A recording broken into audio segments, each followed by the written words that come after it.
And here we are once again for another episode of Rediscovered on our pregame show, as we call it over here. How you doing down there in Alabama there, Jason? Doing fine. How are you up there in Maryland? Back in the day, I don't know if your dad did this. My dad had some kind of corny phrase for different states, like Pennsylvania, Ohio. He'd overemphasize it. North and South Kakalaki. I don't know. That's how he came up with names. I'm sure you know a lot of stuff, but being a trucker. Oh, I'm sure. Anyway, well, I'm doing fine. We're ready to review. Maybe if people leave me alone. Ready to review our first movie in this journey. Yeah, this will be interesting. I don't know how your take is, but let's just say it was interesting, and we'll leave it at that as we talk through it. Yeah, save it for the show. Yes. Very interesting. It was kind of an off-the-cuff pick, as you'll hear. Yes. But anyway, yeah, we went very obscure with the movie to start. So we'll see how this turns out at the end. But if you're ready, sir, we'll start the show. Let's start it. All right. Welcome back to the Rediscover the 80s podcast and I'm getting echo. Let's try it again. Welcome back to the Rediscover the 80s podcast and another episode of Rediscovered, where we are reviewing obscure and overlooked TV shows and movies and cartoons, some of which we haven't seen since its initial release, and others, like tonight, that missed us altogether. I am one of your hosts, Jason, and with me is my longtime friend and co-host, Wyatt. How are you, sir? Doing well, and this, like Jason said, this is our first movie. We're going through basically successively. So we started out with, what was it we started out with? With a TV show? Yeah, Highwayman. Now then it was the cartoon Pole Position, and now we're on to a movie. So, yeah, this was, we'll leave it at interesting as we start our discussion about the movie. I don't know how your take was, but to me we'll leave it at an interesting as the preface for this movie called Bailout. Yes, it was weird, like, doing research on this. It actually had, like, 3 different titles. The actual title of the movie is WB, Blue and the Bean, which references the 3 main characters. And then overseas, it was something totally different. Trying to remember off the top of my head what it was now. But anyway, it was released back in 1989, starring David Hasselhoff and Linda Blair. And the tagline for the movie, I'm going to do my best movie voice here. Did he finally get his break, or will they break him? Okay. That was the tagline. It's good, like Wyatt said, it's going to be interesting because looking at the ratings, like on IMDb, it's 4.7 out of 10, and the audience score over on Rotten Tomatoes is 30%. So it was just kind of an off the cuff pick. I found this cheap DVD, and after looking at the box art and kind of looking at the plot, I kind of thought maybe it was going to be like a 2-hour Knight Rider episode. We didn't exactly get that, but no, we got a lot more for our 50 cents. I'll tell you that. Right, and that DVD was 50 cents. Yeah, I'll get into that here in a little bit, but there's not a Wikipedia page on it. So I did all my stuff basically from IMDb. And I also found this blog that somebody started in 2008 on the movie. So I snagged a little bit of information off of that. So shout out to wbblue.blogspot.com. I'm sure they haven't touched it in probably, I don't know, 8 years as well. But I did get a few little tidbits off of there. So, yeah, not a very box office type movie. It was released direct to video, which we'll get into, some of the release and all that coming up. But let's go a little bit into like the development of the movie. It was written and directed by Max Cleven, or Cleven, however you want to pronounce that. And he only directed a few lesser known films: The Hunted, Deadly Stranger, The Night Stalker. Those are definitely B, maybe even C level movies from what I could tell. But most of his career was actually as a stunt coordinator or a second unit director on major films. So his stunt coordinator credits include Back to the Future, Batman Returns, Footloose, The River Wild, and The Wild Wild West. So I thought that was interesting. He had a pedigree in the stunt coordinator. And then the second unit, I had to look this up because I'm not a film geek.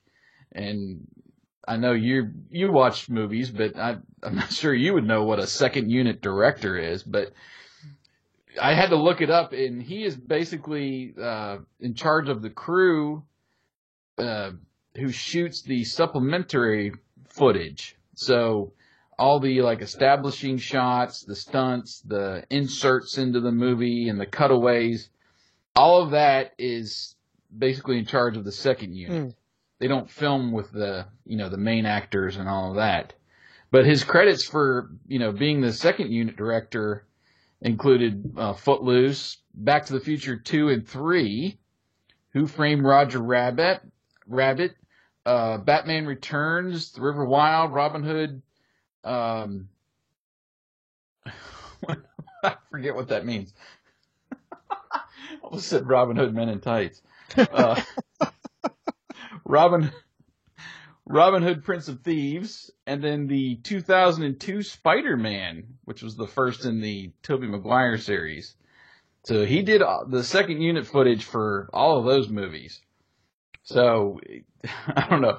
With a pedigree like that, I thought maybe we'd get some decent footage out of this. I mean, there is some cool stunt scenes and practical effects and car chases and stuff like that in the movie, but yeah, that was about where you stop with the comparison to like Batman Returns or whatever. Executive producers. This was weird. Frank, I'm going to screw this up. Goistra, something like that. He actually just was the executive producer on the Blade Runner sequel, Blade Runner 2049. There wasn't much else in his IMDb. And then Peter E. Strauss was an executive producer as well. He was also on The Jacket. There's this film series called The Best of the Best, and Buster, which I believe was the first and maybe only film starring Phil Collins. Still like B-level stuff here we're talking about at least. And then it was also the Bailout was also produced by the Hoff and then Max Cleven, the director, and then this other guy, Sanford Hampton, who was actually more of a TV producer. He was a producer for Silk Stockings, if you remember that show on USA Network. And then 2 Power Rangers shows, Power Rangers in Space and Power Rangers Lost Galaxy. Interesting combination there. And then one more film credit for this, and I'm just basically going to stop there. The music was composed by Chuck Sereno, who he mainly did like B-list action and horror films. Return of the Swamp Thing, Chopping Mall, and Ghoulies 4 were 3 that I picked out. But one that I thought was interesting that you would get a kick out of, he also did A Man Called Sarge. Oh, yeah. You remember that one? That's one we got to dig up. That's B-list as well, but yeah, I mean, that was one that I remember watching with you actually I don't know. Maybe it was maybe one of the pay channels that was running It was a on. Showtime spoof, one of their one-offs from Showtime. And I still remember like a couple scenes. One of them is, "What a beautiful moon out tonight." And it's a dude mooning up in the window and Right. looking at, That's like the only scene I remember too. The other one is where they have all the pipes, the big, huge, like long pipes or something. They're peering out like periscopes on the road. Then the one guy says, "Okay, everybody pipe down," and then turns. I want to say it says, "Everybody's a moron" or something like that. And that's all I remember about the whole movie. Yeah. Well, that was actually 1990, so we might have to stretch our boundaries a little bit there if we're going to go outside the 80s. Yeah. But yeah, that would be one I'd want to watch again. Just I for did the find it. I can't remember where I found it. Probably like one of those, what's the Shout Factory or I can't remember the other one. TV shows on DVD or something. I've seen. Yeah. It's probably out there. Interesting to check and see if it might be on YouTube or one of the streamings. But yeah, it's in the same vein of like Hot Shots or That's the probably more accurate. Naked Gun. Yeah, that kind of comedy. Very dry and very, I don't know. But I remember watching that one. The Chuck Serino, there was a quote talking about doing scoring the movie, and he said that David Hasselhoff and him were planning to write the end title song together, but he got a job on the TV series Baywatch, and I guess it was taking up all of his time, so he didn't end up contributing any of his musical skills to the movie, which I don't know, might have improved it. I don't know if it would, or might have went the other way. I don't know. I've never really listened to any of his music. I know they love him in Germany. You did once on one of the episodes of Knight Rider. That was him. The little concert he had. Oh yeah, that's right. Yeah, okay. Anyway, I'll let you take over and go over the kind of broadcast and home video history. I feel like a moron, but where is that at? It's in that notes. It's like the third section down. It's only like 4 points. Well, I'm trying to find which. It's in the podcast number 3 bailout notes. And it's not shared with me. It's not? Nope. Oh, I'm sorry. Sorry. This is what happens when you get things. Yeah, we'll do it on the fly. Let me double check. Maybe you just did. Nope. I got podcast 1 and 2 and the rest of our stuff. What are you logged in with? Your Gmail? Yeah.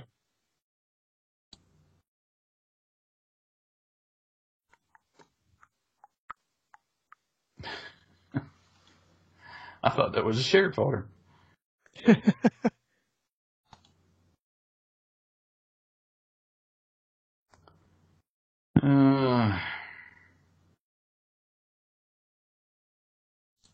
Where's my technical difficulties when I need it? Yeah. We're experiencing technical difficulties. Please stand by. Except this was more like we're experiencing script technical difficulties. Please. Is it Infamous WB or your name? Okay. Infamous WB. It should be shared. You might have to go through your email. Or if you go to your shared folder, you know how to get to that? Yeah. Where's my drive? There it is. It's called podcast number 3 bailout.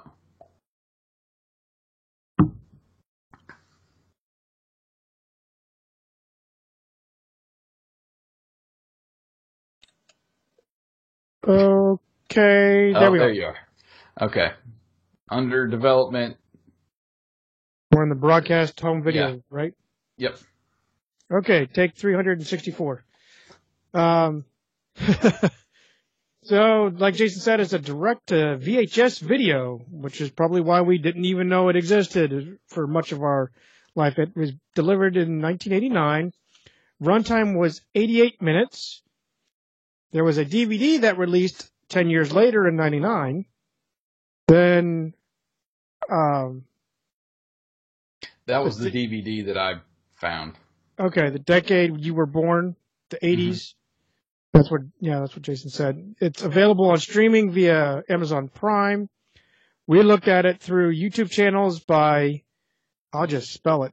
It's Big Time with Jays, basically. Oh, okay, Big Time with Jays. Okay, whatever. Full-length movies.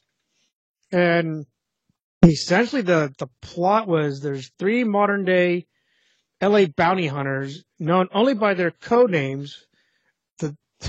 David was most hilarious. White Bread, played by David Hasselhoff. Bean and Blue. Real original right there. Yeah. They're all hired by their bail bondsman boss to look after a wealthy heiress, Nettie Ridgway, who is, why am I doing a brain dump? Linda Blair. Right. Who witnesses a murder of a one-time boyfriend connected to a powerful Colombian drug cartel.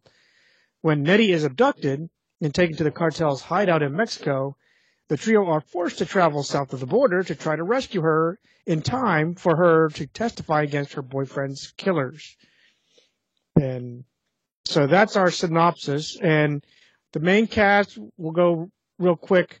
David Hasselhoff, obviously. His true name was called Roger Donaldson, but the bulk of the movie you call him either WB or White Bread. He's the crew chief of the 3-man bounty hunter, and obviously he's best known for Knight Rider, Baywatch, and then his music career mostly in Germany. Right. And then Linda Blair, who is Nettie Ridgway. Mm-hmm. She's the wealthy daughter. She's an heiress that gets kidnapped by the Colombian drug cartel, like we said. She's known for 2 horror films, The Exorcist, which won a Golden Globe and nominated for an Oscar. She did. She was in Exorcist 2, Savage Streets, and Hell Night. She was a guest on MacGyver as Jenny's Chance. Mm-hmm. Yep, I remember. It's the horse racing one. She was on Married with Children. Magnificent Seven. Oh, yeah, she was the girl that dropped the kid off, and then they ran. I remember that episode. They ran away for cigarettes and never came back, so they inherited third, basically, the Bundys inherited a third kid. She was in '82. She appeared on episodes of Love Boat and Fantasy Island. She was in an episode in 1985 on Murder, She Wrote.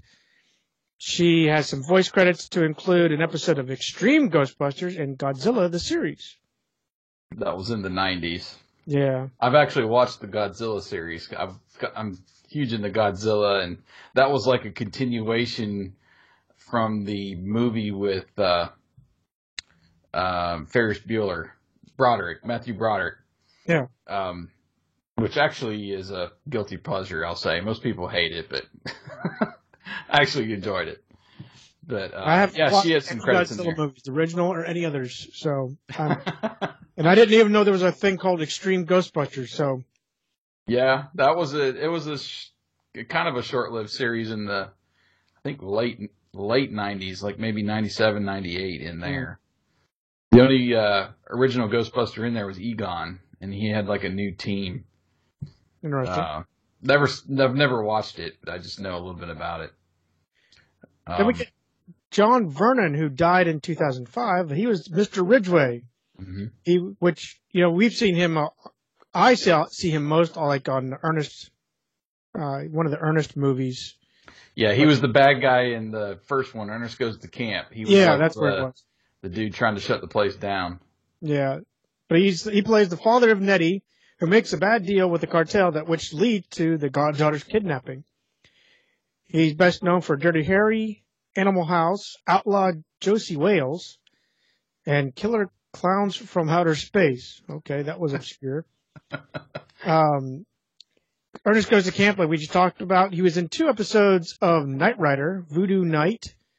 I remember that one. And Good Night's Work. He was in an episode of Discovery on Airwolf, which I'm going through right now. I haven't caught up to him yet. He guest appeared on A-Team, Fall Guy. Greatest American Hero. Okay, good. You know that one, not me. And others. He's had some credits as well in Batman, TAS. The animated series. Okay. I'm making abbreviations in there.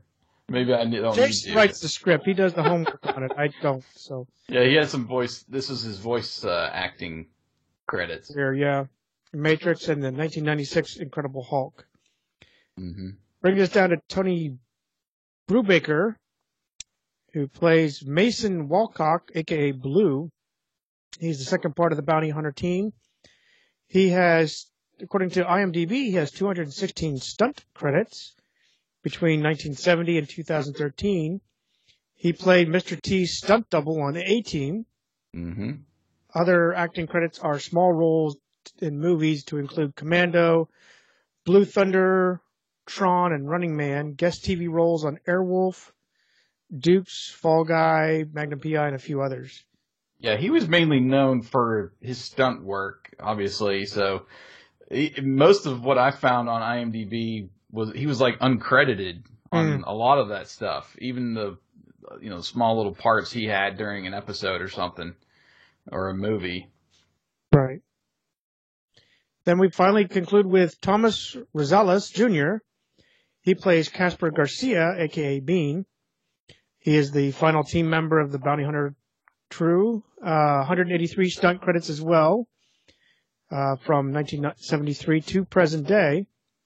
He has 171 acting credits, primarily small roles like Dawn of the Planet of Apes, Jurassic Park, The Lost World, Con Air. That's where I've seen him before.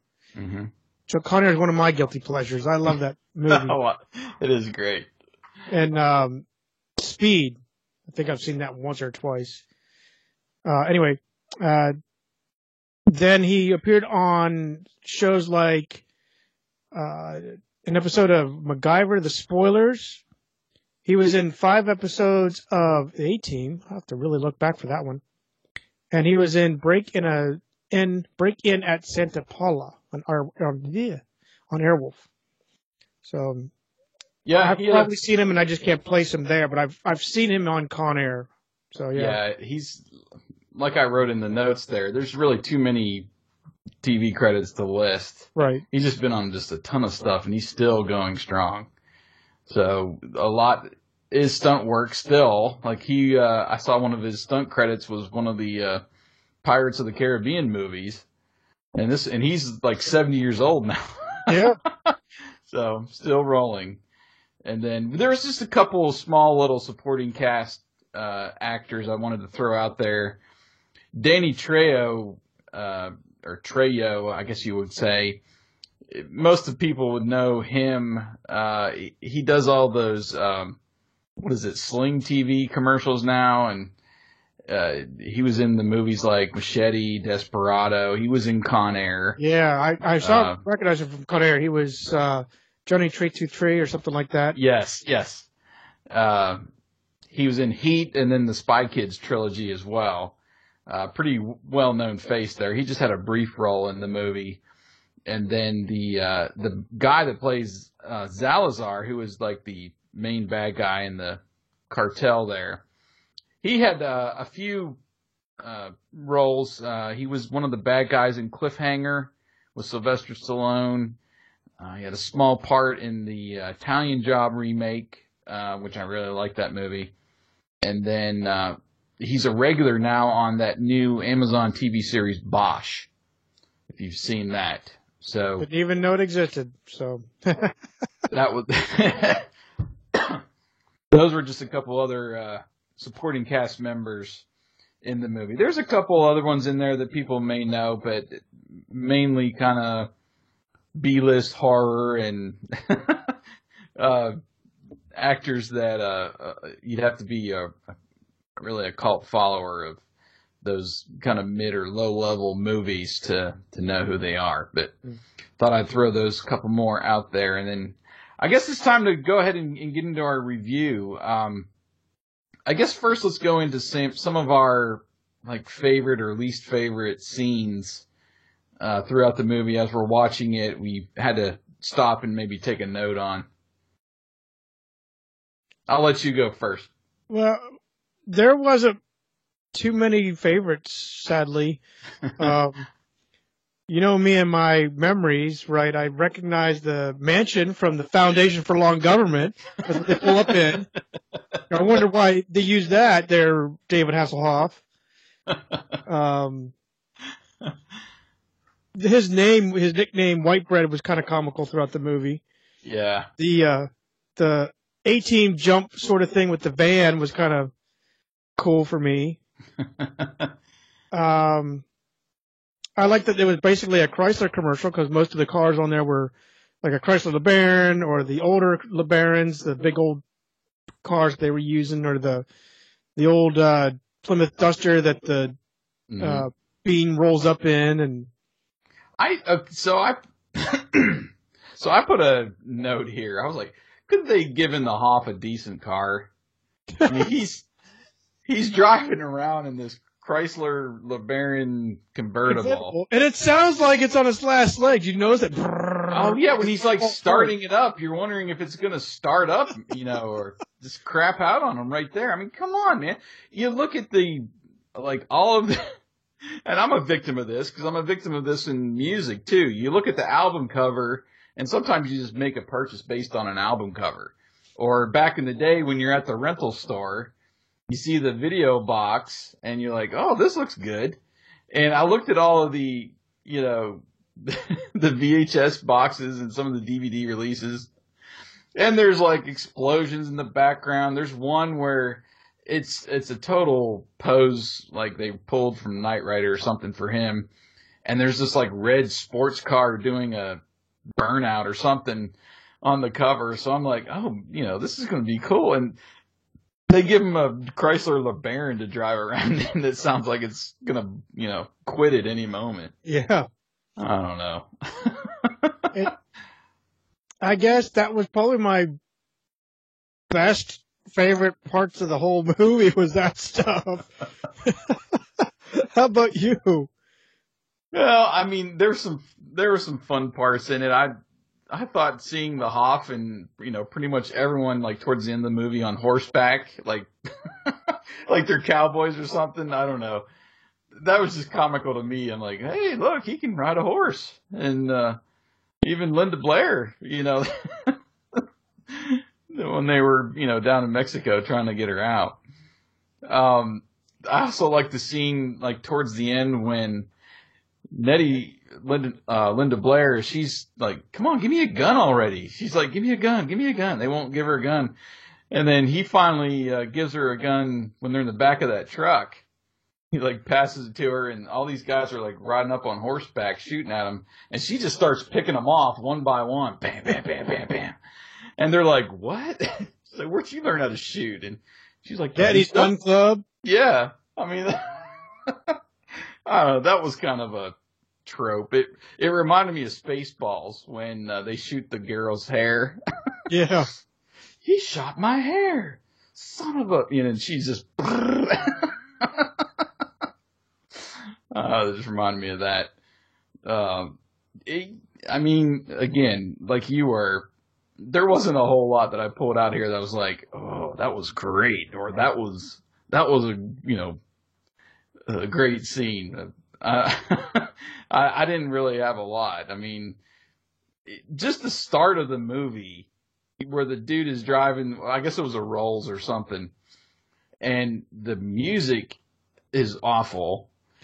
His acting, he's just like cussing out little kids and the dogs that are, he's driving by, and that was awful. I mean, that whole first scene just pushed me off on the wrong foot. Yeah. Watching the movie. But what else did you pull out? I guess that was in the really bad category, or as you're going through it. I observed that the only way they probably tried to get anybody to watch it, they had to throw the nudie bar and the stripper nightclub or hotel thing in there just to try to get someone to watch the movie. I mean, if you get a girl shaking her booty, I guess that's what you're going to bait them with. I think that's the only thing that saved it.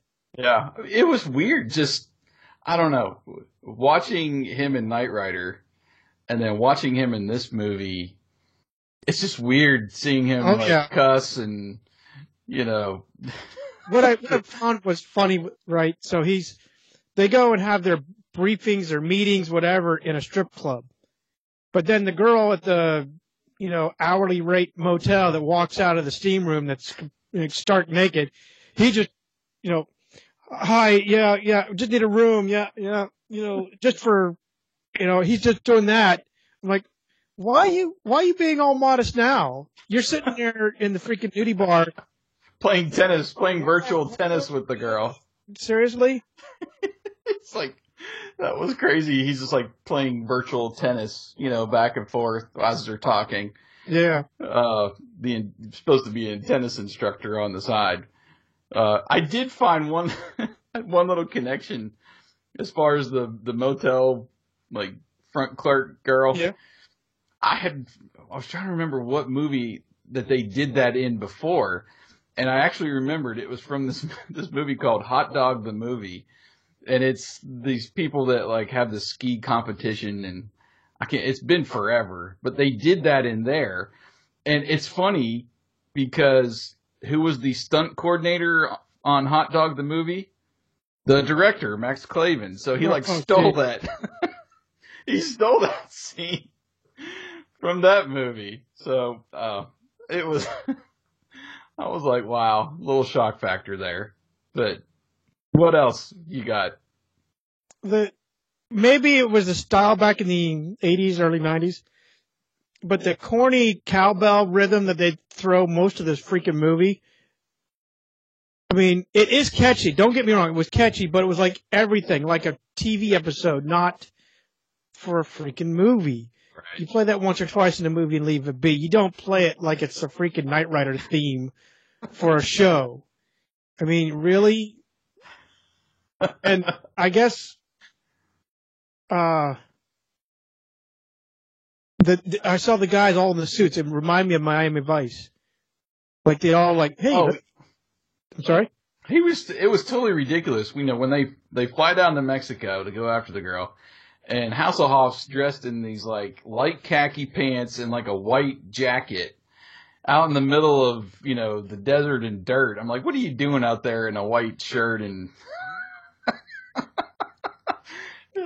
talk about sticking out like a sore thumb, That was something funny when they get down there, and Blue plays this like ex-football player, right? And they get down there and they're in the middle of nowhere. They're trying to get to this hideout, and they stumble on this random Mexican guy in a sombrero, and he recognizes the guy. Mm-hmm. And he I remember you used to, he starts going through all the, football games and plays and stuff that he did, and you still play? And, it was just kind of I don't know. It was kind of what you would call a trope, I guess, in the movie where the character that you come up on, you think is going to be the enemy or do something crazy, and he is a total role reversal and ends up being their kind of guide or buddy along the way. That was kind of comical. Yeah. What else you got? Towards the end, where they're having basically the blowout, the Wild West is the best way I could do it. Yeah. Kind of the Wild West vibe of just to shoot them out, They have the Huey helicopter somehow enters the picture with the cartel leader, riding it, and he throws off Roger or David Hasselhoff. He's like, just one man. He's carrying a gun. We can't make out quite what it is, but it looked bigger, a little bit more serious than like a little 9mm or something. Just don't worry about it. And then dude launches like the 18 grenade launcher, takes out the freaking Huey. I'm like, are you kidding me? The guy's racing up there, and you're going to go for the 5 that are sitting or whatever. Right.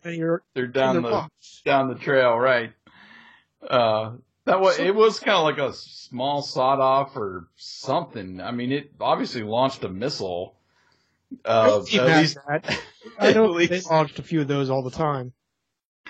well, at least, that's the way it came out when they shot the, I'll put in quotes, helicopter, because it was a total, like, model falling to the ground, and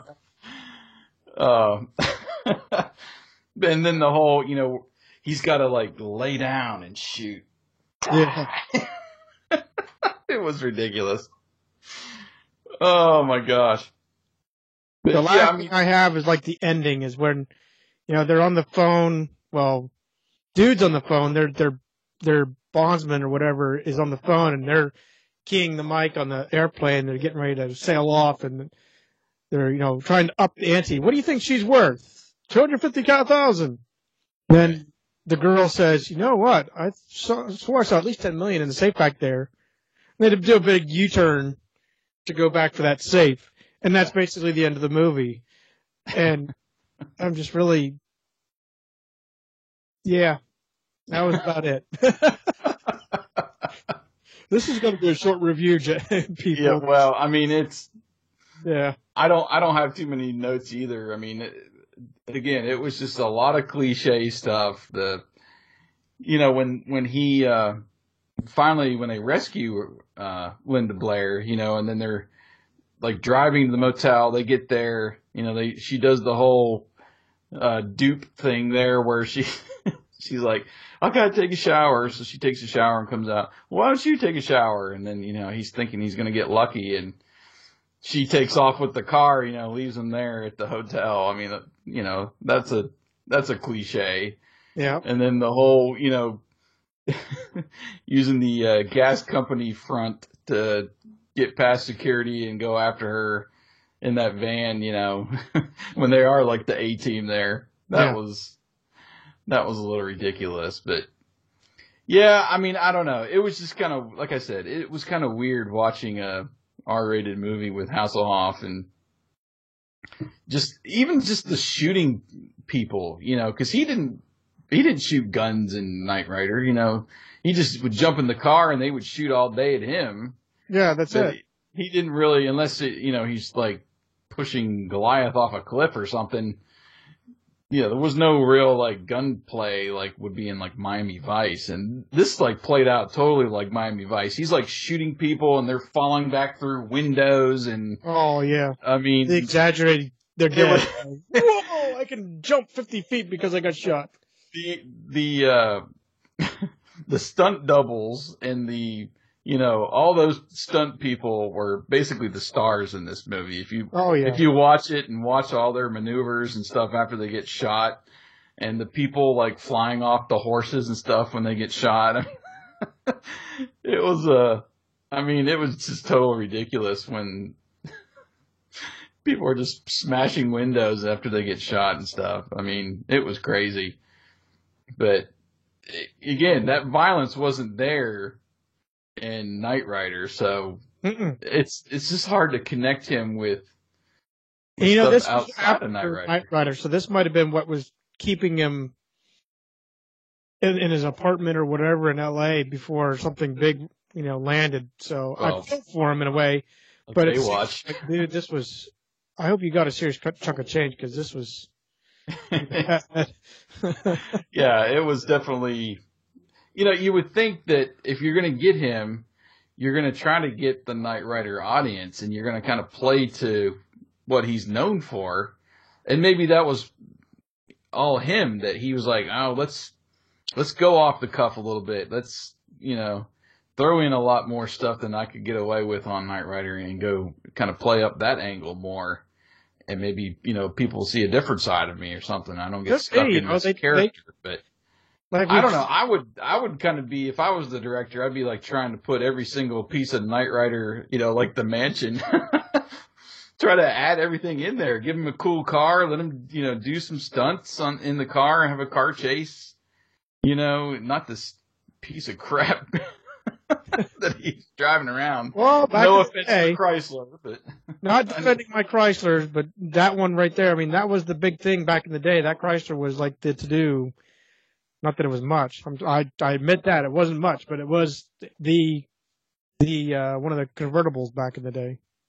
Yeah. But Kit was also convertible later on. I mean, they could have got a better car.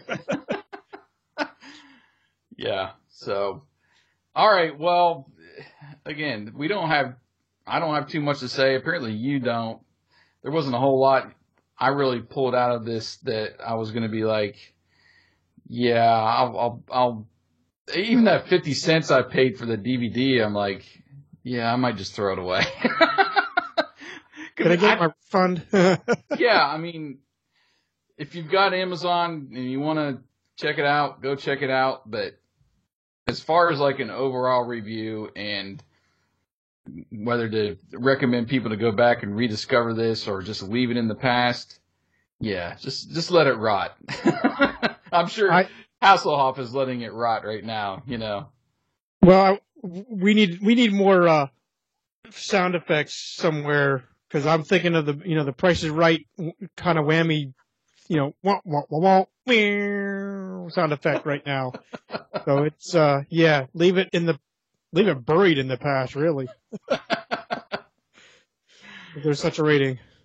Yeah, it was a total steaming pile, and I'm even kind of embarrassed that I suggested it because there's so many movies out there that people would know a lot better that maybe we should have went for first.